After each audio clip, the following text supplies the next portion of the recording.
In the quiet farmlands of Ohio, the year 1856 was remembered not for its harvest or the changing seasons, but for an event so strange that whispers of it spread far beyond the fields and fences of the small community where it unfolded. A modest family, simple and unassuming, suddenly found themselves thrust into the center of suspicion, fear, and speculation when the wife gave birth to triplets that defied all understanding. In an era when medical knowledge was limited, and superstition still held sway over much of rural life, the arrival of these children was not seen as a blessing but as a riddle, a disruption of natural order that seemed to mock both science and faith. The birth itself was extraordinary, not only because multiple births were rare and dangerous at the time, but because of the odd circumstances reported by the midwives who attended. They claimed the children were eerily identical in their features, so much so that it became nearly impossible to tell them apart. But beyond mere resemblance, there was something about them that unsettled those present. The midwives whispered of the way the infants seemed to lock eyes with each other almost immediately, as though communicating silently in a manner no one could explain. Some said the room felt colder, that the cries of the newborns sounded more like echoes than voices, three sounds overlapping in perfect harmony that chilled the spine. At first, the parents tried to dismiss these fears. They saw their children as blessings, as miracles, but their neighbors were not so easily convinced. Within days of the birth, rumors began to stir. In hushed tones around church pews and market stalls, people wondered if such a thing could be natural. Were the triplets a sign of something divine, or a mark of something unholy? In a world where witchcraft and curses still lingered in the minds of God-fearing people, suspicions were quick to grow. Mothers pulled their children closer when the family passed through town, and men lowered their voices when they spoke of the strange infants. As the triplets grew, the sense of unease only deepened. Unlike other children, they appeared inseparable, moving almost in unison as if bound by an invisible thread. Villagers swore they often found the three sitting together in silence, staring not at one another but in the same direction, their eyes fixed on something unseen. They developed a private language, babbling to each other in patterns that even their parents could not decipher. When one fell ill, the others weakened almost instantly, and when one laughed, the sound was echoed by the other two without delay. It was this unnatural synchronicity that led some to call them the Cursed Three. Doctors from nearby towns were called in, eager to examine the children. In an age when science was still struggling to define itself against the pull of superstition, the triplets became curiosities, specimens rather than children. Learned men poked and prodded, took notes, and left shaking their heads in bewilderment. They could not explain the connection the siblings seemed to share, nor the peculiar atmosphere that surrounded them. Some suggested the phenomenon was medical, a strange quirk of shared development in the womb. Others leaned toward more unsettling explanations, speaking in low voices of deformities of the soul or a birth touched by forces beyond comprehension. As news spread, the family found themselves increasingly isolated. Where once neighbors had been kind, they now crossed the street to avoid the mother and father. Churchgoers whispered that the children had been marked by the devil, while others swore they were harbingers of bad luck. Livestock dying without cause, sudden illnesses, and unexpected accidents were all blamed on the presence of the triplets. The family's farmhouse became a place of both fascination and dread, with strangers passing by only to steal glances, curious but unwilling to step too close. The parents, caught between their love for their children and the crushing weight of suspicion, struggled to keep their family intact. They defended the triplets fiercely, but fear has a way of creeping into even the strongest hearts. Each strange occurrence seemed to build a case against them in the eyes of the community. Each unexplained death, each accident, each whispered rumor added fuel to the fire. By the time the triplets were old enough to walk, the family was living in near complete isolation, with only their bond to one another for comfort. What began as a private mystery soon turned into a legend, one that would echo through Ohio's history long after the family's fate was sealed. The story of the triplets blurred the lines between science and superstition, fact and folklore, leaving behind a trail of questions no one could answer. To some, they were evidence of nature's strange possibilities. To others, proof that there were forces in the world that even science could never tame. In the end, what remained was not clarity but a lingering unease, a sense that the birth of those 3 children had torn a small hole in the fabric of normal life and revealed something too vast, too strange, for the world of 1856 to contain. And so the whispers endured, growing into tales passed from one generation to the next, each retelling making the mystery of the triplets darker and more haunting than before. In the year 1856, Ohio was a land caught between progress and tradition. Railroads were beginning to thread their way through the state, towns were growing, and whispers of industrial expansion promised a new age. Yet, for many who lived in the countryside, life remained rooted in old customs, old fears, and an unshakable dependence on faith. It was in this uneasy balance of modernity and superstition that a story unfolded, one that would later be told and retold in hushed voices. The birth of the Sullivan triplets, children whose arrival seemed to defy both medicine and the natural order. The Sullivan family was ordinary by every measure. Jacob Sullivan, a hard-working farmer, tilled his land with the discipline of a man bound by survival. His wife, Margaret, was known for her quiet kindness and her strong constitution. They were not wealthy, but neither were they destitute. They attended church regularly, contributed to their community, and were viewed as respectable. But all of this changed in the late autumn of 1856, when Margaret went into labor in their modest farmhouse. Childbirth was no stranger to the community, but it was always a dangerous affair. Midwives were summoned, prayers were whispered, and neighbors waited anxiously, ready to assist should the worst happen. But this time, the event quickly transformed from a common rural ordeal into something extraordinary. When Margaret cried out in pain, the first child arrived after a long and grueling effort. The midwife, experienced in her craft, wrapped the child carefully and handed the baby to the exhausted mother. Relief filled the room, until Margaret's cries began again. Another child was coming. This in itself was rare and risky. Twins often spelled tragedy in those days. But the midwives braced themselves, offering words of encouragement as the second infant entered the world. For a brief moment, there was awe. Twins were unusual, but not unheard of. Then, to the shock of everyone present, Margaret's body convulsed once more. A third child, impossibly, was making its way into the world. Gasps echoed in the small farmhouse, and fear flickered across the faces of those present.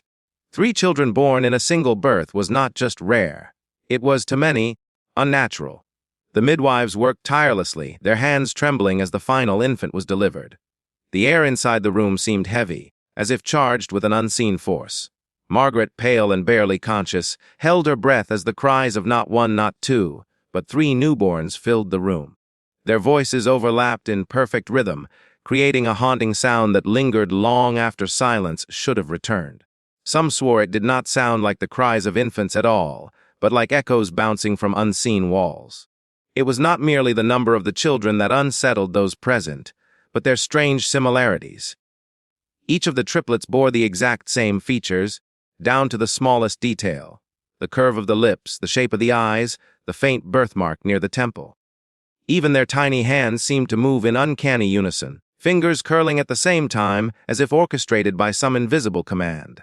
The midwives exchanged uneasy glances. They had seen twins before, but never had they witnessed such flawless duplication across 3 lives.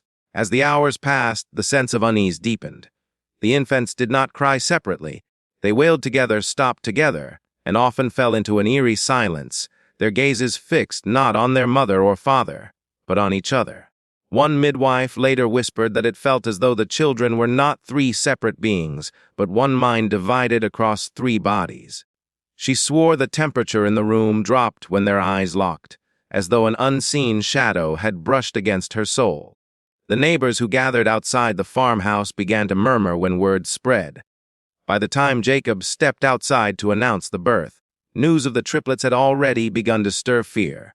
In rural Ohio, where superstition mingled with faith, such an event was bound to inspire suspicion. Some whispered that the children were a blessing, a sign of God's favor. Others, more wary, muttered about curses, omens, and unnatural forces. The thought of 3 identical children born at once was simply too much for some to accept. Back inside, Margaret cradled her infants, too exhausted to comprehend the storm her children's existence had unleashed. Jacob, on the other hand, felt a gnawing unease. Though he loved his children instantly, he could not shake the memory of the midwives' trembling hands, nor the way the newborns seemed to move as one. He told himself it was coincidence. But the sight of their eyes glowing faintly in the lamplight, staring at nothing and everything at once, haunted him. The days that followed only deepened the mystery. The infants refused to be separated. When one was taken into another room, the others became restless until they were reunited. Their feeding patterns were identical, their sleep aligned to the second. More disturbingly, they seemed to sense each other's discomfort. When one cried out in hunger, the others began wailing instantly, even if they had been asleep moments before. When one laughed, an eerie, premature chuckle, the other two responded in kind, creating a chorus that unsettled even their mother. The family soon discovered that visitors were reluctant to come near. Some who stepped inside the farmhouse claimed to feel chills run down their spines when they saw the three infants staring at them in perfect silence. Others muttered that they saw the shadows of the babies move differently than their bodies, a trick of the lamplight perhaps, but one that spread rumors faster than truth could catch up.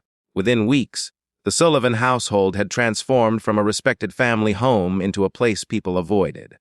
Doctors from nearby towns were eventually called, intrigued by the strange reports. They examined the infants carefully, noting their uncanny similarities and synchronized behavior. Their conclusions were clinical but unsatisfying. Perhaps the children's similarities were due to rare but natural causes. Yet even the men of science could not deny the unsettling atmosphere that clung to the family. Their notes reflected not only biology, but unease. Words like peculiar, unnatural, inexplicable appeared often in their records.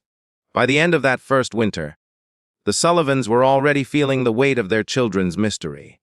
Margaret, though fiercely protective, admitted in private that sometimes she feared her own offspring. She could not explain the sensation of being watched even when the triplets slept, nor the way their cries sometimes seemed to echo long after silence fell. Jacob, struggling between love and fear, kept his doubts hidden. But in the quiet hours of the night, he wondered if his children were entirely human. Thus, from the very beginning, the Sullivan triplets were not merely seen as children, but as enigmas, symbols of something beyond the comprehension of their time. Their birth, once a moment of hope and joy, had already begun to cast a long shadow over their family and community. It was a shadow that would only grow darker as the years passed, and as the triplets' mystery deepened in ways no one could have imagined. The first year of the Sullivan triplets' lives passed with a strange, almost unbearable tension that hovered over the household like a storm cloud refusing to break. In most families, the first steps and first words of children are celebrated milestones, but in the Sullivan home these moments came wrapped in unease, observed with equal parts awe and fear. What should have been moments of parental pride felt instead like signs of something unearthly unfolding in their midst. It began subtly. When the children were barely old enough to sit upright, Margaret noticed how they seemed to turn their heads together, their eyes tracking invisible shapes that no one else could see. At times, the three would fix their gaze upon a corner of the room, staring intently as though transfixed by some presence.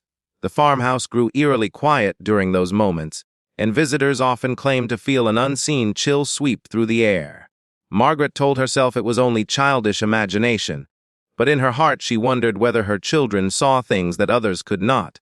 Their development defied explanation. Most infants struggled with balance. Yet the triplets appeared to move in uncanny harmony. They pulled themselves upright almost at the same age, their tiny hands grasping the wooden furniture as though they had rehearsed the movement beforehand. They crawled in synchronized rhythm, their small bodies scuttling across the floor like reflections of one another. And when they began to laugh, it was never solitary. One chuckle instantly ignited the same sound from the other two, forming a chorus of mirth that felt unnervingly rehearsed. By the time they reached 2 years of age, the whispers in the community had grown louder. Neighbors spoke of the unnatural children, who never cried separately, never seemed to act independently. When Jacob and Margaret brought them to church, the congregation shifted uncomfortably in the pews as the triplets sat silent and still, their wide eyes staring toward the pulpit without blinking. The preacher's words seemed to falter beneath their gaze. Some claimed that the children made the oil lamps flicker, though whether it was imagination or truth, no one could say. The Sullivans did their best to shield the children from the growing rumors, but fear seeped into even the strongest walls. The midwives who had delivered them rarely visited, muttering about unnatural bonds.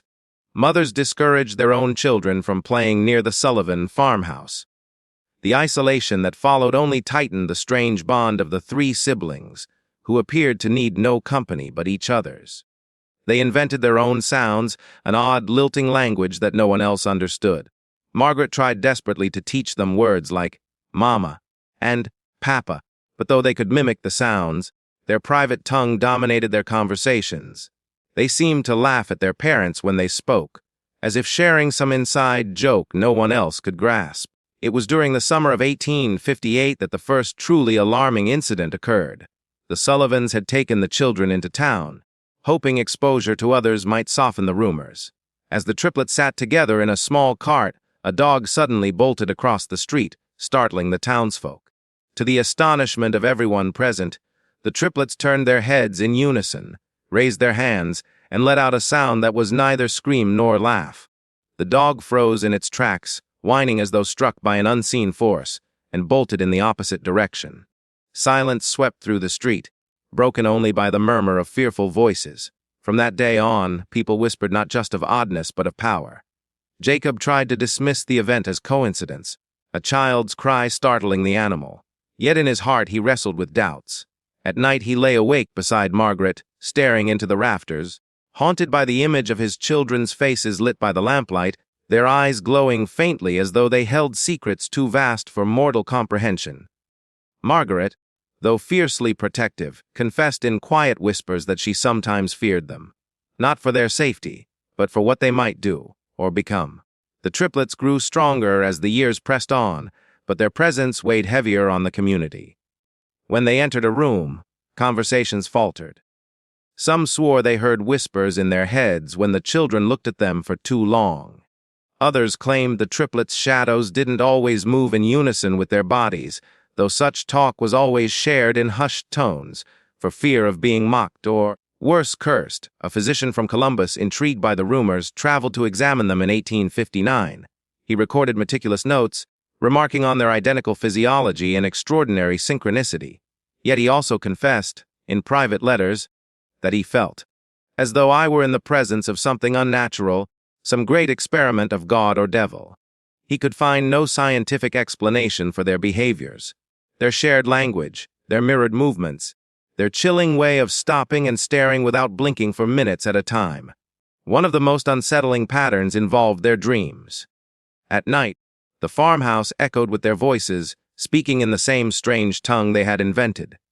Sometimes, Margaret swore she heard them laughing in perfect unison, as though recounting the same dream to each other.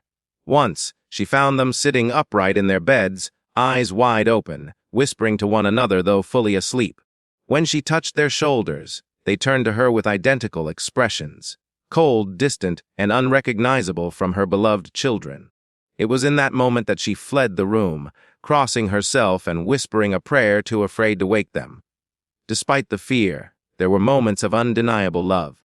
Jacob and Margaret adored their children and clung to the hope that time would make them seem more ordinary. They dressed them differently, tried to teach them separate tasks, even encouraged them to play a part. But every attempt failed. The triplets gravitated back to one another with a magnetic pull that could not be broken. They ate together, played together, even fell sick together, recovering at the same pace. It was as though their very lives were braided into one thread, inseparable and indivisible. By their 4th year, the triplets had become a story whispered across Ohio. Travelers repeated tales of the mystic children of the Sullivan farm. Some called them miracles, evidence of divine intervention. Others spoke of curses, dark magic, and unnatural experiments. Whatever the interpretation, one fact remained unshakable. No one who saw them left unchanged. The Sullivans, once a respected family, now lived under a cloud of suspicion. Though Jacob worked his fields and Margaret tended her home, they were no longer greeted warmly by neighbors. Instead, doors closed quickly when they approached, and whispers followed them through town. Yet, for all the fear and superstition, none could deny the fascination. People could not help but glance over their shoulders at the farmhouse at the edge of the fields, wondering what went on within its walls when night fell. And within those walls, 3 children sat together, speaking in a language no one else knew, smiling with a knowledge too deep for their age. It was as though they were waiting for something that only they understood, something that the rest of the world would one day have no choice but to face.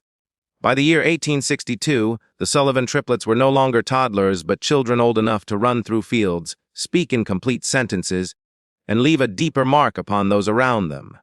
Yet what unsettled their neighbors most was not simply their growth, but the fact that with every passing year, the children seemed less like individuals and more like three reflections of a single, strange entity. Where most children grew into their own quirks and personalities, the Sullivan triplets became even more inseparably bound, their lives unfolding as though written by one hand. At 6 years old, their private language had not disappeared, instead, it had evolved. Witnesses claimed that when the triplets spoke to each other, their strange tongue was fast, sharp, and rhythmic, bearing the cadence of something rehearsed or ancient. They still spoke English when prompted, but it was stilted, as though their true thoughts were always expressed in their hidden dialect. Neighbors who overheard them sometimes swore that the words carried echoes, that the voices of 3 children sounded like many more, reverberating strangely through the farmhouse walls. The oddest incidents occurred when they played outdoors. The triplets would vanish into the woods for hours, only to return together, their clothes clean, their expressions blank, as if no time had passed at all. Jacob once followed them, determined to see what they did, but when he reached the tree line, he lost them almost immediately.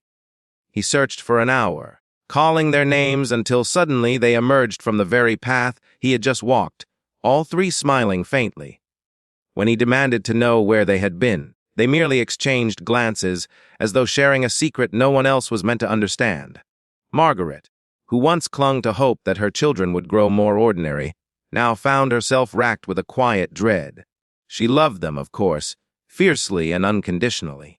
But love did not erase the gnawing fear she felt in the pit of her stomach when she awoke at night and saw their 3 small silhouettes standing silently at her bedside. Watching her sleep, she would startle awake, gasping, and they would tilt their heads in perfect unison before retreating wordlessly to their room. She asked them once why they did it, and the only answer she received was a chillingly calm response. We were waiting. Waiting for what? They would not say. By now, the whispers in town had grown into something darker. Stories of strange accidents near the Sullivan farm circulated like wildfire. A farmhand who mocked the children broke his leg the very next day in a freak accident with his plow. A neighbor's barn caught fire after he loudly declared the triplets were cursed. Though no proof tied these events to the children, suspicion blossomed quickly in a community steeped in superstition. More than one villager suggested that Jacob and Margaret should do something about their brood. Some even hinted that the church should intervene. The local preacher, a stern but cautious man named Reverend Clark, eventually paid a visit to the Sullivan home. He arrived with his Bible in hand, prepared to confront what many whispered might be evil influence. But when he entered the house and sat before the children, his words faltered. The triplets sat side by side in a row, their eyes fixed on him, their expressions unreadable. When he began to recite scripture, their lips moved along with his, perfectly in time, repeating his verses as though they had memorized them beforehand. He grew flustered, skipped to another passage, only for them to continue, their voices low and steady, mirroring his every word. Finally, shaken, he closed the book and left, muttering something about strange gifts, but refusing to return. The family's isolation deepened. Invitations to community gatherings dried up, and Jacob found himself struggling to sell his crops at market. Margaret's friends no longer visited, their excuses thinly veiled. The Sullivan farmhouse, once a place of warmth, now carried the aura of a haunted dwelling, avoided even by those passing on the road. Yet within its walls, life went on, strange, unsettling, but continuous. The triplets seemed unaffected by the rejection, as though they never needed the outside world at all. What unnerved their parents most was the way the children anticipated things. They often seemed to know when Jacob would return from the fields before he appeared. They knew when visitors would knock at the door, sometimes sitting by the entrance minutes beforehand. On one occasion, Margaret dropped a ceramic bowl in the kitchen, only to find all 3 children standing in the doorway moments later. Whispering broke, before she even told them. These incidents, small though they were, built into an overwhelming sense that the triplets existed on a plane of awareness beyond ordinary children. By their 7th year, the dreams began again, this time darker and more intense. The farmhouse echoed at night with their voices chanting in their strange tongue, louder than before. Sometimes Margaret and Jacob would wake to find the children's windows open, the curtains blowing in the night air, though they were certain they had locked them. Once, Jacob swore he saw the 3 standing in the yard beneath the moonlight, holding hands in a circle, their lips moving silently. When he rushed outside, they were back in bed asleep, as though they had never left. Perhaps the most terrifying incident occurred in the autumn of that year. A neighbor's son wandered too close to the Sullivan property while playing. Margaret later found the boy sitting motionless in the field, staring blankly into space, unresponsive. When his father came to retrieve him, the boy finally stirred, but he refused to speak for days. When pressed, he whispered only one phrase, but no one could learn what he meant. The family moved away soon after, unable to shake their unease. Jacob, torn between reason and dread, tried to ground himself in practical matters. He told himself children were mischievous, that neighbors were paranoid, that coincidences had been twisted into supernatural tales. Yet in his private journal, he confessed that even he no longer believed the words he spoke aloud. He wrote of the way their laughter sometimes carried through the halls long after they had gone quiet, how their eyes seemed too old for their faces, how he could not shake the feeling that something ancient looked out from behind their stares. Margaret, meanwhile, clung to her faith. She prayed nightly, asking God for guidance, for protection, for understanding. But even in prayer, she sometimes felt a weight in the room, as though her words were being listened to by someone other than God. Once, she swore she heard the triplets whisper her prayer aloud from the next room, repeating it in perfect time with her words. She dared not ask how they knew. By the end of that year, the Sullivans had resigned themselves to their fate. Their children were not ordinary, and no effort could make them so. The triplets grew taller, stronger, sharper, and with them grew the fear that had now consumed the entire community. Some whispered they were the devil's spawn. Others claimed they were touched by angels. But one truth became increasingly clear: whatever the triplets were, they were not like other children. And as winter descended on Ohio, the farmhouse sat like a beacon of unease, its windows glowing faintly against the snow. Inside, 3 children sat together by the fire, whispering in their strange tongue, their eyes glittering with knowledge that no child of 7 should ever possess. It was as if they were waiting, always waiting, for something yet to come. By the time the Sullivan triplets reached the age of 10, the small Ohio town that once welcomed their family now spoke of them as a shadow hanging over the land. Childhood oddities had transformed into something far more unsettling.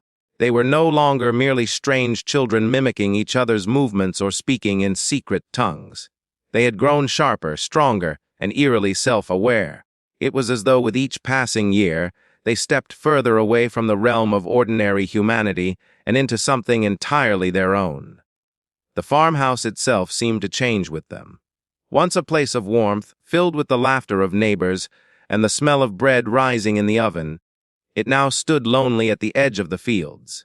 The shutters creaked in the wind, the walls whispered with drafts, and even the birds avoided nesting near it. Those who passed by claimed the house always seemed colder than the air around it, as though it carried a chill of its own. Yet within its walls, the triplets thrived, speaking in whispers only they understood and moving through their days as though guided by a secret rhythm invisible to all others. It was in their schooling that the first cracks appeared between them and the outside world. Jacob and Margaret, still desperate to provide their children with normal lives, arranged for them to attend the small schoolhouse in town. The experiment lasted less than a month. On the first day, the triplets sat side by side, silent, their eyes fixed on the teacher. When questions were asked, all 3 raised their hands together. When called upon, they gave identical answers, their voices blending until no one could distinguish who had spoken. Other children whispered nervously, some outright refusing to sit near them. By the second week, the teacher admitted she could no longer teach with them present. Their strange energy disrupted the class, unsettling the other pupils. Reluctantly, Jacob withdrew them, their isolation now complete. At home, Their talents began to emerge in ways that were impossible to ignore. They demonstrated knowledge they could not have learned, reciting lines from books Jacob had never read aloud to them, speaking of places they had never visited, even predicting small events before they occurred.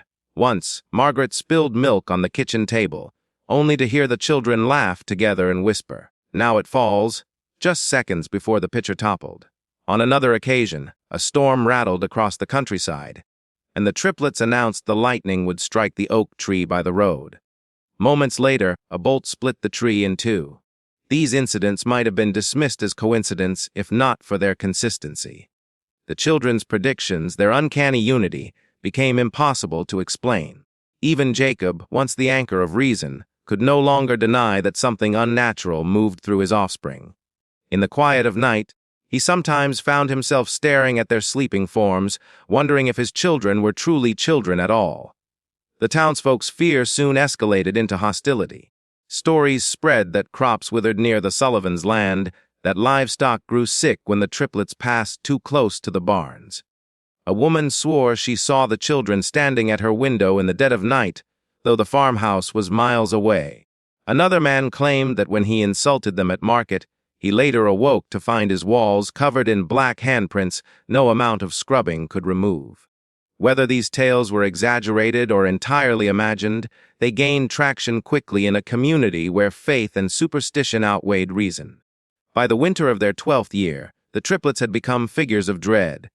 Villagers began avoiding Jacob at market, and some whispered openly that the church should exorcise the family. Reverend Clark, who had once fled their presence, returned reluctantly, driven by growing pressure. But when he entered their home once more, he emerged pale and trembling, refusing to share what he had seen.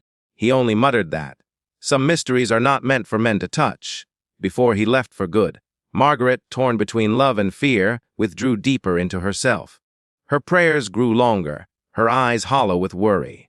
She confessed to Jacob one night that she no longer recognized her children, that sometimes when she looked at them, she felt as though she were staring into the faces of strangers wearing her son's and daughter's skin. Jacob silenced her, unwilling to speak such thoughts aloud. But in his heart he shared her fear. The triplets, however, seemed unaware, or perhaps unconcerned, about the fear they inspired. They moved through their days with calm detachment, often sitting for hours together in silence, their hands linked, their eyes half closed. When asked what they were doing, they would only say, listening. Listening to what, they would not explain. One evening, in the depths of winter, Jacob awoke to the sound of voices. He followed the murmurs to the children's room, where he found them sitting in a circle on the floor, their faces lit by the pale glow of the moon through the window. Their lips moved quickly, chanting in their secret tongue, their voices weaving together into a sound both mesmerizing and horrifying. Jacob froze, unable to move, as the temperature in the room seemed to drop. He swore the shadows on the walls stretched unnaturally long, bending toward the children as if drawn to their chant. When he finally found the strength to step forward, the voices stopped. The triplets turned their heads to him in perfect unison, their eyes reflecting the moonlight, and whispered softly, "You should not have come." He staggered back, shaken to his core. For the first time, Jacob considered the unthinkable, that perhaps his children were no longer his at all, but something else entirely. By spring, the town's fear had reached a breaking point. Parents forbade their children from venturing near the Sullivan farm. Some called for the family to leave Ohio altogether, fearing the triplets would bring ruin upon them all. Yet no one dared confront Jacob directly. There was a silent understanding among the townsfolk that the Sullivans were untouchable. Not because of protection, but because of fear of what might happen if they acted against them. Within the farmhouse, the triplets continued their strange existence, growing taller, sharper, more uncanny by the day. Their bond seemed unbreakable, their knowledge expanding beyond their years. And through it all, a sense of waiting hung heavy in the air, as though the children anticipated some moment, some revelation, that would explain their very existence. Jacob and Margaret clung desperately to the hope that they might still save their children, that somewhere in the strange web of superstition and fear lay a truth that could be understood. But in the shadows of their home, in the whispers of their children's strange tongue, they sensed a darker reality, that whatever the triplets were, they had never truly belonged to this world at all. The year the Sullivan triplets turned 13 marked the beginning of their full transformation from unsettling children into ominous young figures whose presence dominated the town of Dover, Ohio.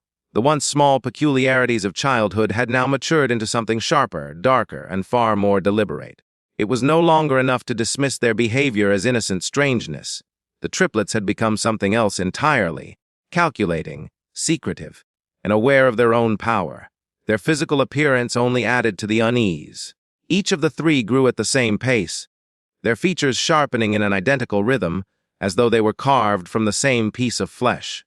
To look at one was to see the others, mirror images, but not quite human in their symmetry. The townsfolk muttered that it was unnatural for children to share not only thoughts and gestures, but the very shape of their faces and bodies, as though some invisible hand guided their growth. Jacob and Margaret Sullivan tried desperately to treat them as ordinary adolescents. Margaret baked cakes for their birthdays, stitched them clothes, and prayed over them in the evenings.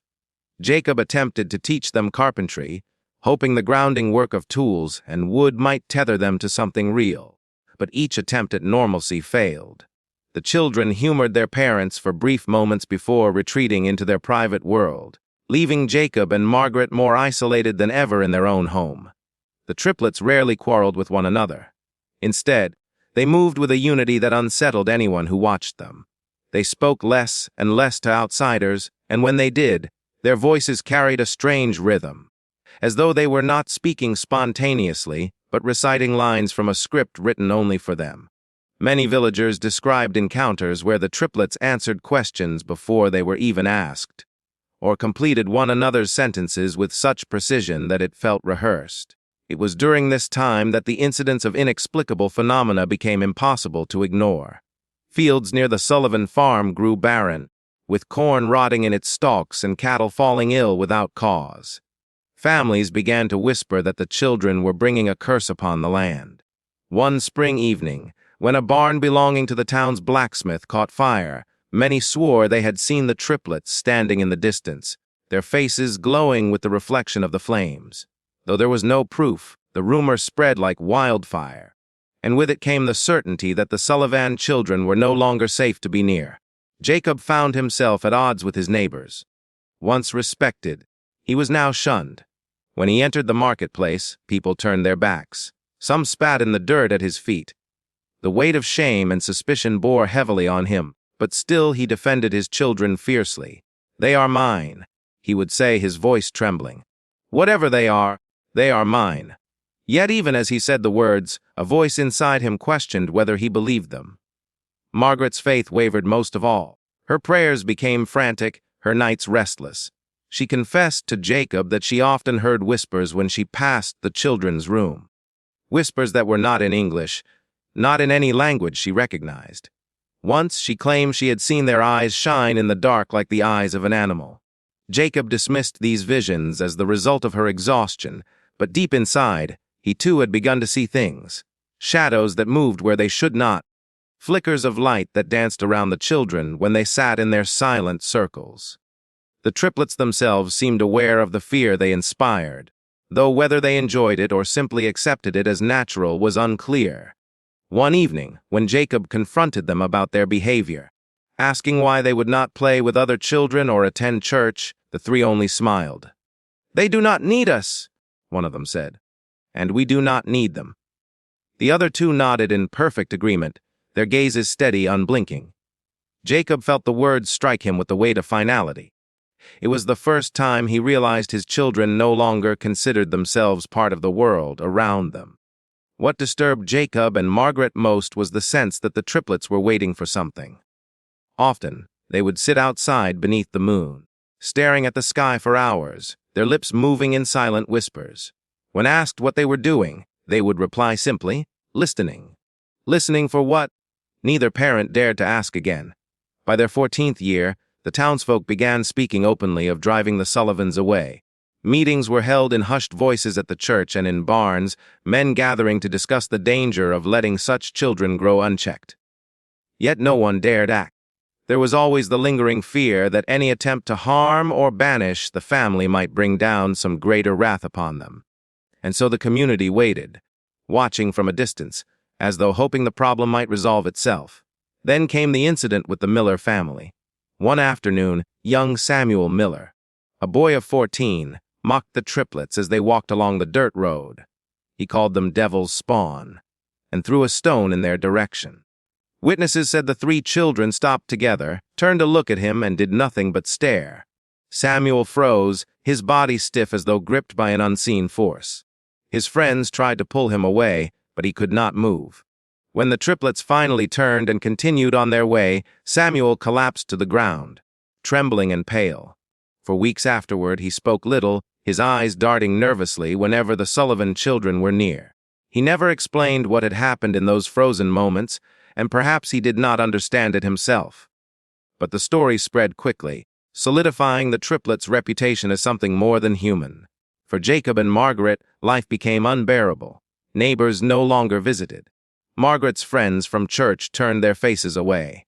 Supplies were harder to trade for, as few wished to deal with them. Isolation wrapped around the farmhouse like a suffocating fog, and yet inside the triplets seemed untouched by it all. They grew taller, stronger, their movements more graceful than ever. They spoke to each other constantly, though often in whispers no one else could understand. At times, their laughter echoed through the house, a sound so cold and unnatural that it made Margaret cover her ears and weep. One night, during a thunderstorm, Jacob found them standing in the field behind the house, their arms raised to the sky. Lightning split the air above them, and though the rain poured in sheets, the children stood untouched, dry as if the storm itself bent around them. When Jacob tried to pull them back inside, they resisted, their voices rising together in a chant that drowned out even the roar of thunder. Terrified, Jacob staggered back, unable to believe what he had seen. By the time the triplets reached 15, their presence had become unbearable for all who knew them. They were no longer children, no longer even adolescents in the ordinary sense. They were being set apart, linked to one another in a way no one could explain, wielding powers that defied reason, and waiting for some unseen destiny to reveal itself. Their parents, once filled with love and hope, now lived in constant fear, uncertain whether the children they had brought into the world were even their own anymore. The Sullivan triplets had become a mystery that not even science, faith, or reason could unravel, and the darkest chapters of their story were still to come. The year the Sullivan triplets turned 16 brought with it a darkness that could no longer be ignored, even by those who had tried to dismiss the strange events of the past. Childhood oddities had matured into deliberate acts, and the once timid whispers about the children had turned into open accusations. In the town of Dover, Ohio, fear had fermented into something far more dangerous: resolve. The people no longer spoke of the triplets in hushed tones, but in voices edged with anger. Something had to be done, they said. Something had to end. For Jacob and Margaret Sullivan, life within their farmhouse had become unbearable.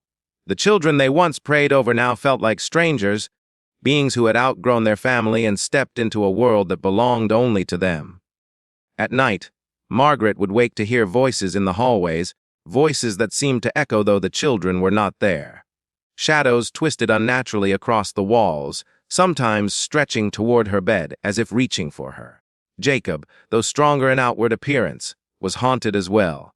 He took to drinking heavily, his Bible sitting unopened on the kitchen table, its pages gathering dust. Faith no longer seemed to offer protection against what lived under his roof. The triplets themselves seemed to grow in strength and confidence. Their bond was no longer a quirk of nature, but an undeniable force. When they entered a room, silence fell as if the air itself bent to their will. They no longer bothered with disguising their strange unity. When one spoke, the others followed in perfect rhythm. When one laughed, the others joined with chilling precision. By 16, their identical features had become striking, beautiful even, but in a way that felt unnatural, too symmetrical, too flawless. To look upon them was to see perfection distorted into menace. It was during these years that a new series of incidents plagued the town. Crops failed inexplicably in fields near the Sullivan home, though neighboring farms flourished. A disease swept through livestock, killing cattle and pigs, yet leaving the Sullivan family's animals untouched. Children began to wake screaming in the night, claiming they had seen the three siblings standing outside their windows, though no footprints were ever found in the morning. The town's minister, Reverend Collins, declared openly from his pulpit that the triplets were cursed, that the devil had placed his mark upon them. Tension reached a breaking point after the death of Martha Green, an elderly woman who had long accused the triplets of witchcraft. One morning she was found lifeless in her cottage, her face twisted into an expression of sheer terror, though her body bore no wounds. Some said she had seen something that had killed her with fright. Others whispered that the triplets had finally silenced their accuser. Though no evidence tied them to her death, the townsfolk believed it without question. The whispers hardened into certainty the Sullivan children were responsible. Jacob and Margaret were torn apart by the growing hostility. Margaret begged Jacob to leave, to take the children and move far away where no one knew their names. But Jacob, worn down by years of defending the indefensible, refused. "Wherever we go," he muttered, "they will follow. We cannot escape what they are." His words chilled Margaret, for she realized he no longer thought of them as his children, but as something else entirely. Inside the farmhouse, the atmosphere grew heavier with each passing day.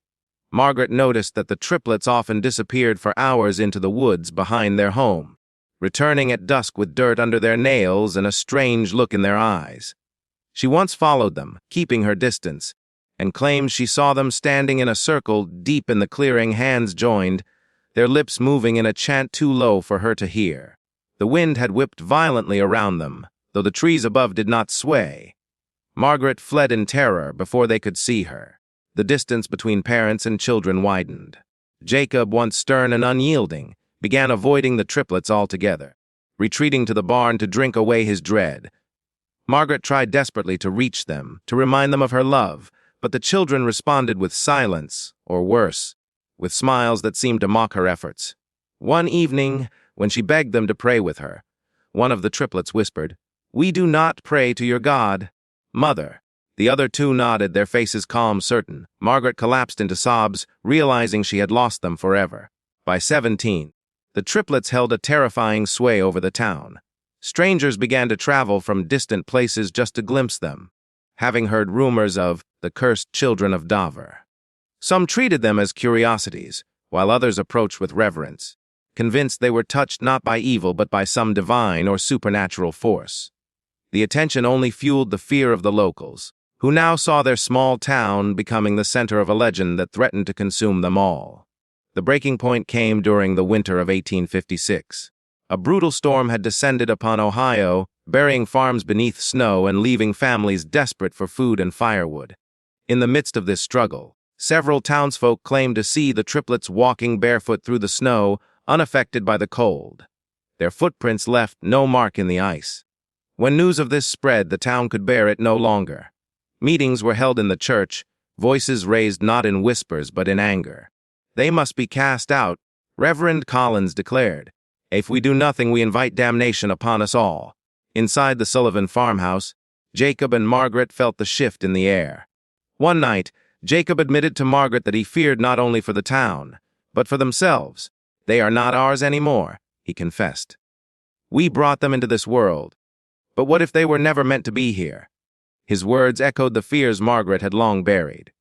Together they sat in silence, listening to the laughter of the triplets drifting from upstairs, a laughter that no longer sounded like joy, but like something mocking, cruel, and otherworldly. The triplets, though still young, carried themselves with the weight of destiny. They spoke often of leaving, of going somewhere beyond. Margaret did not understand their meaning, but the certainty in their voices terrified her. When she begged them to stay, they simply told her, "You will not follow us. You cannot." Their words cut her deeper than any blade. By the close of their 17th year, the town was poised for confrontation. Fear had ripened into fury, and the people no longer intended to sit idly by. Jacob and Margaret knew it. The triplets knew it too, and perhaps in their strange unity they welcomed it. For though no one could say what they truly were, one thing had become clear. The Sullivan triplets were no longer just a family's burden. They were an enigma that demanded resolution, and the coming storm, whether by the hands of men or by forces far darker, would decide their fate. The winter of 1857 did not ease the tension surrounding the Sullivan family.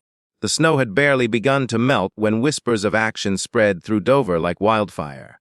For years the townsfolk had tolerated, gossiped, and prayed for deliverance, but with each passing month, the triplets' presence grew heavier, more suffocating.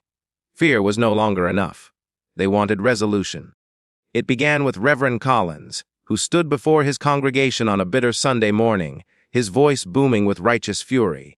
"We cannot let this continue," he thundered. "These children, no, these creatures, have brought nothing but misfortune to our community. The Lord tests us, but he does not ask us to suffer evil in silence. We must act before it is too late." His words were met with murmurs, then with nods, and finally with shouts of agreement. For the first time, the people of Dover were united in purpose. The Sullivans had to be confronted. Jacob caught wind of these whispers at the tavern, where he had taken to drowning his fear in awe. He overheard men planning late into the night, voices thick with anger and drink. They spoke of gathering torches, of marching to the Sullivan farmhouse, of purging the evil that had cursed their town. Jacob stumbled home, the cold wind biting at his face, his heart heavy with dread. When he told Margaret, she collapsed into sobs, clutching at his hands. "We have to take them away, Jacob. Tonight, before it's too late." But Jacob, weary and beaten, only shook his head. "Where would we go? They would find us, or worse. They wouldn't let us leave." The triplets themselves seemed unfazed. When Jacob warned them of the town's anger, they only smiled, their identical faces serene. "They cannot harm us," one said softly. The others nodded in perfect agreement. It is they who should be afraid. The calmness in their voices sent a chill down Jacob's spine. It was not defiance born of teenage arrogance, but certainty, like they already knew how events would unfold. The march came 3 nights later. A mob of nearly 30 men and women gathered outside the church, armed with lanterns, pitchforks, axes, and hunting rifles. Their faces were hardened, their voices filled with grim resolve. Snow crunched beneath their boots as they moved toward the Sullivan farm, their shadows flickering in the lantern light. Above them, the moon hung pale and full, casting the countryside in an eerie glow. Margaret heard them first, the distant rumble of voices carried on the wind. She rushed to the children's room, breath frantic. "They're coming," she whispered, tears streaking her face. "Please, we must leave now." But the triplets sat calmly at the edge of their bed, their hands clasped together. "No," one replied. "This is what we have been waiting for." When the mob reached the edge of the Sullivan property, they hesitated. The farmhouse loomed dark and silent, its windows unlit, its walls heavy with shadow. The air itself seemed thicker, colder, as though warning them back. But the Reverend raised his torch high and shouted, "We will not turn away! God is with us!" And with that, the crowd surged forward. Jacob stepped out onto the porch, his body swaying with both drink and fear. "Please?" he cried, his voice breaking. "These are my children! You must leave us be!" But the mob would not listen. "They are not children," someone shouted. "They are abominations!" Another voice rose. "Give them to us, Jacob, or burn with them." Before Jacob could answer, the triplets appeared at the doorway behind him. They did not flinch at the sight of the armed crowd. They stood together side by side, their identical faces illuminated by the torchlight. A murmur of unease rippled through the mob. Some lowered their weapons, unnerved by the calmness in the children's eyes. Then it began. The torches flickered violently, though there was no wind. The air grew heavy, pressing down on the crowd until it felt as though the earth itself was holding its breath. One by one, the men and women faltered, their bravado weakening. Some swore they heard whispers, low, insistent voices curling at the edges of their minds, urging them to drop their weapons, to flee. Others felt a sudden wave of nausea, their stomachs twisting as if poisoned by fear itself. The Reverend, though trembling, pushed forward. "Do not be deceived," he shouted. "They are the devil's work." He raised his torch higher, stepping onto the porch. At that moment, the triplets turned their gaze on him, their eyes locking in unison. The Reverend froze mid-step. His torch slipped from his hand and landed in the snow, where it hissed and went out. His mouth opened as if to speak, but no sound came. His body convulsed once, then crumpled lifeless at Jacob's feet. A scream tore through the crowd. Panic erupted. Some fled into the night, dropping their weapons in the snow. Others stood frozen, torn between fight and flight. The triplets did not move. They only watched, their expressions calm, almost amused, as the mob disintegrated before them. Jacob fell to his knees beside the Reverend's body, his hands shaking. "What have you done?" he whispered, though whether to the mob or to his children, he did not know. Margaret, clutching the doorway, sobbed uncontrollably, her cries piercing the night. The triplets stepped forward onto the porch, their movements graceful, deliberate. They looked out over the scattering crowd and spoke in unison, their voices low but carrying through the cold air. "You cannot fight what you do not understand." The words sent a fresh wave of terror through the villagers. Those who had not already fled turned and ran, leaving only the Reverend's corpse in the snow, the farmhouse looming silently behind them. When the last of the villagers had disappeared into the darkness, silence fell over the Sullivan farm. Only the sound of Margaret's sobs and the crackle of dying torches remained. The triplets turned back inside, as though nothing had happened. Jacob stayed on the porch, staring at the body of Reverend Collins, his mind numb. He understood now what Margaret had feared all along. There would be no escape. Their children, if they could still call them that, were no longer part of this world. The confrontation had ended, but it was not a victory. It was a revelation. The triplets had shown their power openly, and the town had seen it. Dover would never be the same, and deep within their farmhouse, the Sullivan family knew this was only the beginning. The death of Reverend Collins spread through Dover like a sickness. By dawn the next morning, every house in town knew the story. The Reverend had fallen at the feet of the Sullivan triplets without a touch, without a word, as though his life had simply been stolen from him. Some swore he had been cursed, others that God himself had struck him down for his arrogance. Whatever the truth, one fact united them all. No one who had stood in that mob would ever forget the sight of the three children standing in the torchlight, calm and unshaken, as the town's most powerful voice crumpled lifeless before them. But if the people were united in terror, they were divided in belief. For every voice that shouted of witchcraft and evil, another whispered of miracles. "They are chosen," some said, their eyes wide with awe. No human could hold such power unless they were touched by God. Others, their faces hardened with fear, swore the opposite. "They are devils." They spat, "And if we do not destroy them, they will destroy us." Within days, Dover split into two camps. One group gathered in the tavern, plotting quietly, their voices bitter with rage. They spoke of fire and guns, of ending what should have been ended long ago. The other group gathered in the church, now without a pastor, their prayers twisting into something new. They did not ask God for protection from the triplets. They prayed to understand them, to be near them, to receive their blessing. Jacob and Margaret Sullivan felt this division more keenly than anyone. Their home, once a place of whispers and suspicion, was now a magnet that pulled strangers from miles away. Some came bearing gifts, food, candles, coins, as offerings to the children. They stood outside the farmhouse at night, kneeling in the snow, waiting for the triplets to appear in the window. Others came armed, circling the property like wolves, watching for a moment of weakness. The Sullivan farm had become both shrine and battlefield, and Jacob and Margaret were trapped in the middle. The triplets themselves seemed untouched by the storm they had caused. They moved about the house with the same unearthly calm, their eyes always knowing, their voices always measured. Sometimes they stood at the windows, watching the strangers who knelt in the snow. Other times they disappeared into the woods for hours, returning with the smell of earth and smoke clinging to them. When Margaret asked what they did there, they only replied, "We are preparing." Preparing for what? She did not dare ask again. One evening, a woman named Esther Briggs arrived at the farmhouse, a widow known for her fierce piety. She carried with her a loaf of bread and a small silver cross. She begged to see the children. "I know they are special," she whispered to Margaret, her eyes shining. "I can feel it in my bones. Let me be near them just once." Against her better judgment, Margaret allowed it.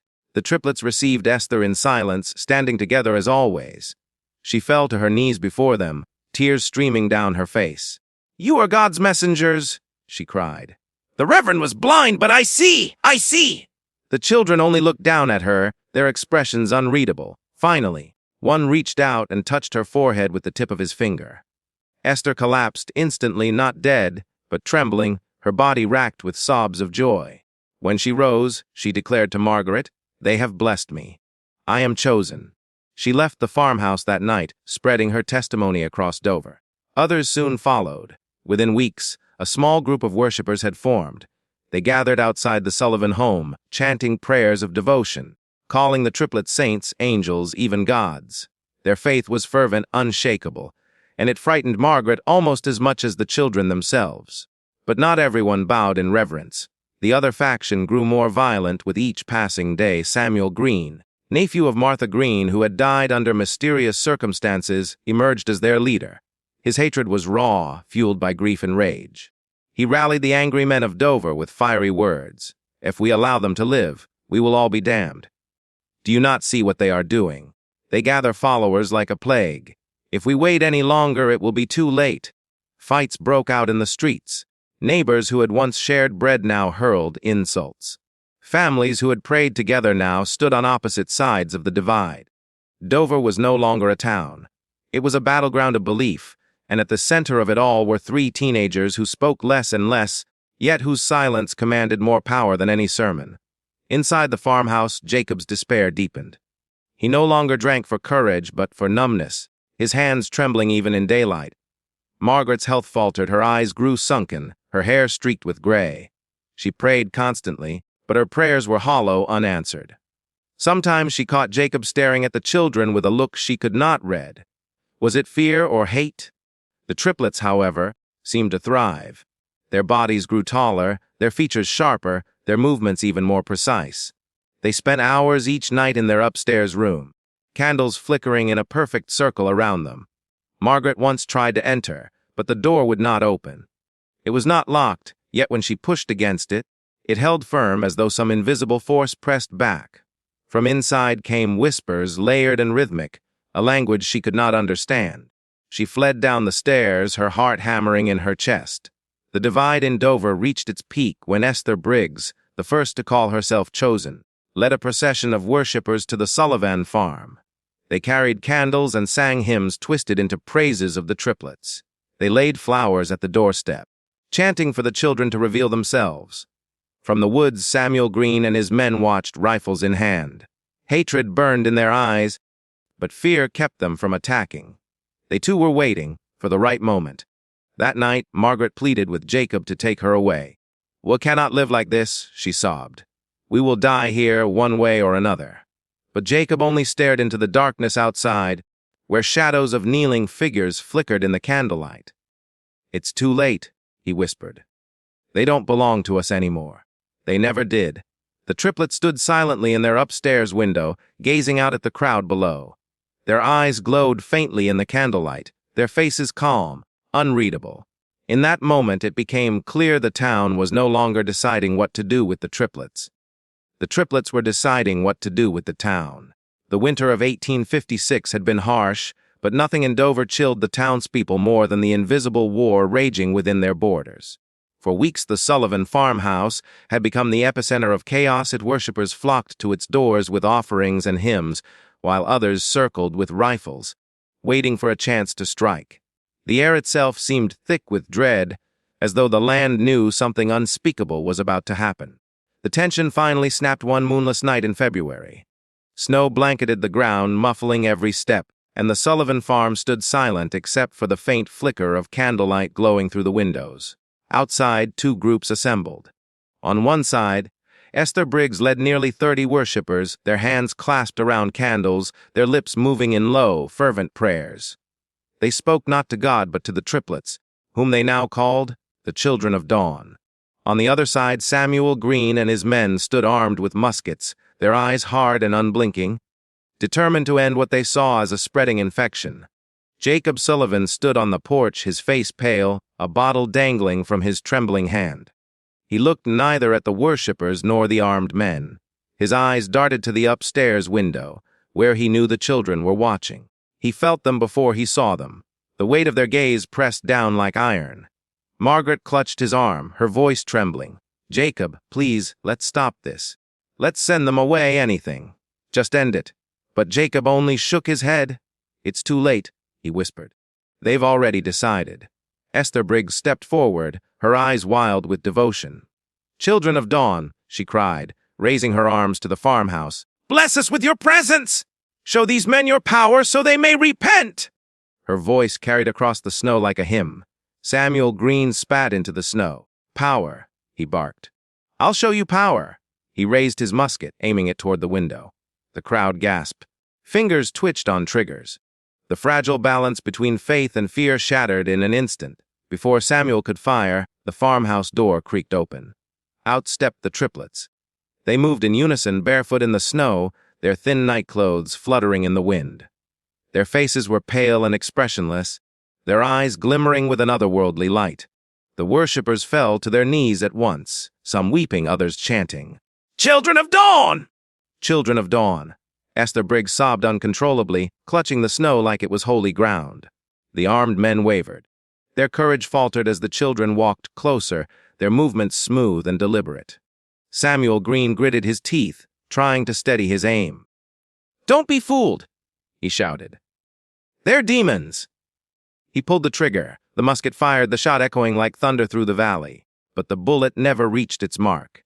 Midair it slowed, twisting unnaturally, before dropping harmlessly into the snow. The triplets never flinched. They only continued walking, their gazes locked on Samuel. Panic rippled through the armed men.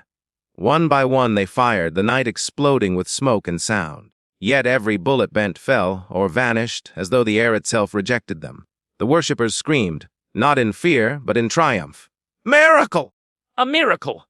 Samuel's rage boiled into desperation. He drew a knife, charging forward with a roar, but he never reached them. Halfway across the field, he stopped, his body convulsing as though unseen hands gripped him tight. His musket clattered to the ground. His knife fell from numb fingers. Then, with a sickening crack, his body twisted backward, bones breaking in unnatural angles until he collapsed in a heap on the snow. The field fell silent except for the ragged breaths of the onlookers. The triplets stood over Samuel's broken body, their faces cold, unreadable. Esther Briggs let out a sob of ecstasy. "They have judged him!" she cried. "They are righteous! They are divine!" But to the armed men it was no miracle. Terror consumed them. Some fled into the woods, their rifles abandoned. Others fell to their knees, not in worship but in pleading, begging for mercy. The triplets said nothing. They only turned their gaze upon the worshippers, who knelt in rapture, believing themselves blessed. Jacob Sullivan staggered down from the porch, his face pale, his eyes wet with tears. "Please," he whispered to his children, "please, stop this. They don't understand. They're just frightened." His voice cracked, his body shaking with the weight of his despair. For the first time, one of the triplets spoke aloud, his voice cold and echoing, as if more than one tongue spoke through him. "They are not frightened, Father. They are ours." Margaret let out a strangled cry, covering her mouth with trembling hands. Jacob fell to his knees in the snow, broken, sobbing. He knew then what he had refused to accept for years. These were not his children. They had never been his. The triplets turned back to the crowd, their eyes glowing faintly in the darkness. With a single glance, the kneeling worshippers fell silent, their chants dying on their lips. They stared up at the children with blank devotion, as though their will had been erased. The triplets raised their hands slowly, and the worshippers bowed their heads in unison, moving as one body, one mind. The armed men who remained scrambled away into the night, their screams lost to the wind. Dover had been conquered without a single battle, without a single word of negotiation. The town was no longer divided. It was claimed. As the triplets led their worshippers toward the farmhouse, Margaret turned to Jacob, her eyes wide with terror. "What are they going to do?" she whispered. Jacob's voice broke as he answered, "Whatever they want." The farmhouse door shut behind them, leaving the snowfield littered with footprints, blood, and the lifeless body of Samuel Green. Overhead, the night sky was starless, the darkness complete.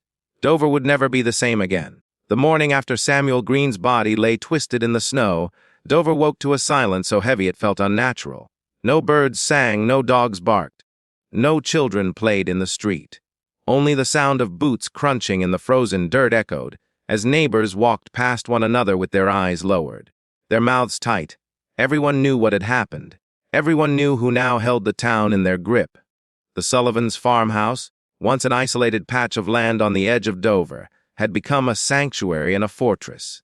Worshippers filled the yard, kneeling in the snow despite the bitter cold, whispering prayers not to God but to the triplets.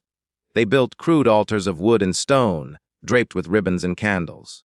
Some carved strange symbols into the trees surrounding the farm, shapes that no one recognized, but that seemed to shimmer in the torchlight. Inside the farmhouse, Jacob sat at the kitchen table, staring at the bottle in his hands. His face was gray, his eyes sunken, his spirit broken. Margaret moved about the room like a ghost, her voice a hollow whisper as she muttered half-finished prayers. But the children, no, the beings that looked like children, were calm. They sat upstairs in their circle of candles, their faces serene, their hands linked, as though nothing in the world could disturb them. On the third night after Samuel's death, the triplets descended the stairs together. Their movements were silent, their steps perfectly in rhythm. The crowd outside hushed instantly, dozens of heads turning toward the farmhouse door. Esther Briggs was the first to speak, her voice trembling with reverence. "Children of dawn," she whispered, "what would you have of us?" The triplets stepped out onto the porch, the pale moonlight casting their faces into sharp relief. One of them, no one could ever tell which was oldest, for they were too alike, raised his hand, and the crowd bowed as one. Then, for the first time, all three spoke together, their voices layered into something both beautiful and horrifying, like a choir echoing from the depths of a cave. "You are ours," they said. "Your lives, your bodies, your children, your future. Dover belongs to us." The word sent a shiver through the crowd, but no one resisted. Some wept with joy. Others simply bowed lower, their faces pressed into the snow. A few of the worshippers, caught between devotion and fear, tried to turn away, but their feet would not move. It was as if invisible chains held them rooted in place. Margaret clutched Jacob's arm, her voice trembling. "Do you hear them? They're taking everything. We have to stop them." Jacob shook his head, tears streaking down his face. "Stop them? Margaret, don't you see? We never could. They're not children. They never were. We were fools to think they were ours." Over the following days, Dover transformed. The church was abandoned, its wooden cross torn down and replaced by the symbols carved in the forest. Families brought their children to the triplets, laying them at their feet for blessing. Those who resisted found their doors marked with strange signs, and within days they disappeared, swallowed by the woods, their homes left empty and silent. The triplets rarely spoke, but when they did, their commands were obeyed without question. They called for feasts, and townsfolk slaughtered their livestock in offerings. They called for silence, and the entire town fell into eerie stillness, not a voice daring to rise above a whisper. They called for devotion, and Esther Briggs organized rituals that twisted familiar hymns into praises for the children. Margaret grew weaker, her prayers hollow. She barely ate, barely slept, her eyes haunted by the sight of her own offspring leading the town into darkness. One night, she whispered to Jacob, "I can't live like this. I'd rather die than see them consume everything." Jacob only stared at her, his face empty. His bottle slipped from his hand, shattering on the floor, and he muttered, "Then perhaps death is mercy." It was on a night of thick fog that the final act unfolded. The triplets summoned the townspeople to the field beyond the Sullivan farm. Hundreds gathered, their torches glowing faintly in the mist, their breaths clouding the air. Jacob and Margaret stood at the edge of the crowd, their faces pale, their hearts pounding. The triplets stood upon a mound of earth, their figures illuminated by the torches. They raised their hands and silence fell like a weight. Then they began to chant, their voices weaving together in a language no one understood. The ground trembled beneath their feet. The fog thickened, curling like fingers around the crowd. Some worshippers fell to their knees in ecstasy. Others clutched their children tightly, their faces caught between awe and terror. The armed men who had once opposed the triplets were nowhere to be seen. Those who remained had either fled or bent the knee. Dover belonged wholly to the children now. As the chanting grew louder, the earth split open at the triplets' feet, a deep crack glowing faintly with an otherworldly light. The crowd gasped, some screaming, others singing. The air filled with the smell of sulfur and smoke. From the fissure rose a sound not of this world, a low, resonant hum that vibrated in the bones. Margaret clutched Jacob's arm, sobbing. "They're opening something." "Jacob, they're bringing something through!" Jacob could only stare, his lips moving soundlessly. His faith, his fatherhood, his sanity, All had been shattered. The triplets' voices rose to a crescendo, and the light from the fissure flared, casting the crowd in stark black and white. In that moment, everyone saw not children but beings far older, their eyes endless, their faces masks of something ancient and alien. The illusion of humanity slipped away, and what stood before Dover was no longer flesh and blood but something eternal, something that had merely borrowed the form of children. The fissure widened. The crowd screamed. Some ran, but the fog swallowed them whole. Others collapsed, their minds broken by the sight. Esther Briggs raised her hands in rapture, tears streaming down her face, crying, "They are the dawn! They are eternity!" Her voice was drowned by the roar rising from the earth. Jacob fell to his knees, his hands clutching his head. Margaret screamed, her voice tearing into the night, but the triplets did not look at her. They only gazed into the light, their faces calm, serene, as though they had finally come home. And then, with a sound like thunder tearing the sky apart, the fissure closed. The light vanished. The fog lifted. The field was empty. The triplets were gone. In their place remained silence and the broken town of Dover. Homes stood, people breathed, but nothing would ever be the same. Some whispered that the children had ascended, others that they had gone below. Some believed they would return, others prayed they would not. But all knew the truth. Dover had been touched by something beyond comprehension, and the scars would never heal. Jacob Sullivan was found days later, hanging from the rafters of the farmhouse, his eyes open, his lips twisted in a final, silent scream. Margaret disappeared, her body never recovered. The town withered in the years that followed, its name forgotten on most maps, its history erased by silence. But in the deepest corners of the forest, the strange symbols remained carved into the trees, their lines unweathered by time, their meaning unknown.